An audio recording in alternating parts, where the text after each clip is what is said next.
जय श्री महाकाल, जय माँ कामाख्या। साथियों, स्वागत है आपका भागीरथी संस्थान में। मैं आचार्य वर्धन शर्मा हाजिर हूँ एक नए विषय के साथ। साथियों, आज के इस विषय में हम बात करने जा रहे हैं विवाह में आने वाली रुकावट।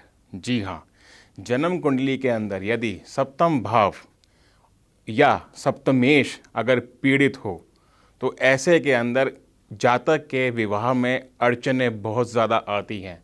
यहाँ तक कि देखा गया है कि उसका विवाह यदि हो भी जाए तो विवाह में आगे चल के जीवन में बहुत ज़्यादा मुसीबत आती है।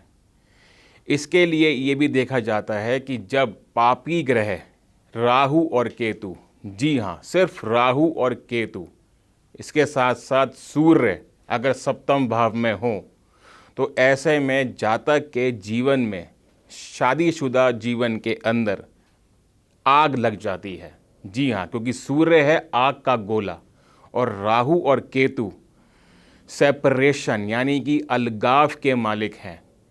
साथियों, मैंने शनिदेव के बारे में ऐसा नहीं कहा, क्योंकि शनिदेव शादी के अंदर विलंब ज़रूर डालते हैं, परंतु शनिदेव अलगाव के कारक नहीं हैं। जी, आपने देखा होगा बहुत से जातकों की उम्र 30-35 साल हो जाती है, उसके पश्चात उनका विवाह होता है।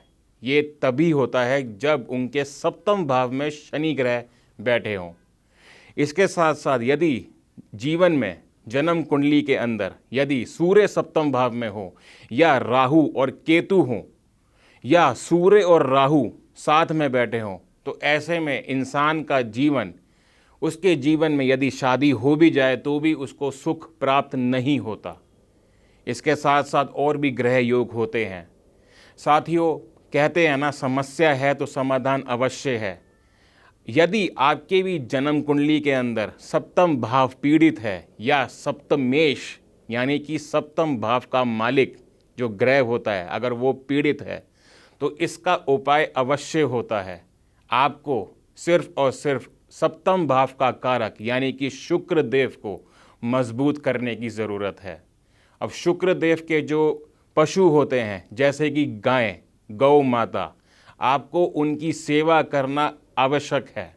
ऐसे में ये देखा जाता है कि जब शुक्र देव का पितृदोष हो तो ऐसे में 100 गायों को आपने हरा चारा डालना है, साल में एक बार अवश्य। इसके साथ साथ आपको अपनी छत पर सफ़ेद रंग के खुशबूदार फूल लगाने हैं। आपको अपने जन्म कुंडली का विश्लेषण अवश्य करवाना है, क्योंकि लगन कुंडली के साथ साथ नवमांश कुंडली जिसको हम कहते हैं D9 चार्ट, जी हाँ, इन दोनों का विश्लेषण करवाना बहुत ज़रूरी है। क्योंकि अगर आपने अपने होने वाले जीवन साथी की कुंडली का मिलान नहीं करवाया तो आगे चलकर बहुत ज़्यादा परेशानियों का सामना करना पड़ता है। इसीलिए जन्म कुंडली का आकलन बेहद ज़रूरी है। आपको घबराने की आवश्यकता बिल्कुल नहीं है।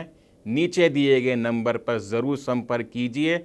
आचार्यों द्वारा आपकी कुंडली का विश्लेषण अच्छे से किया जाएगा और आपके जो भी उपाय होंगे आपको दिए जाएंगे।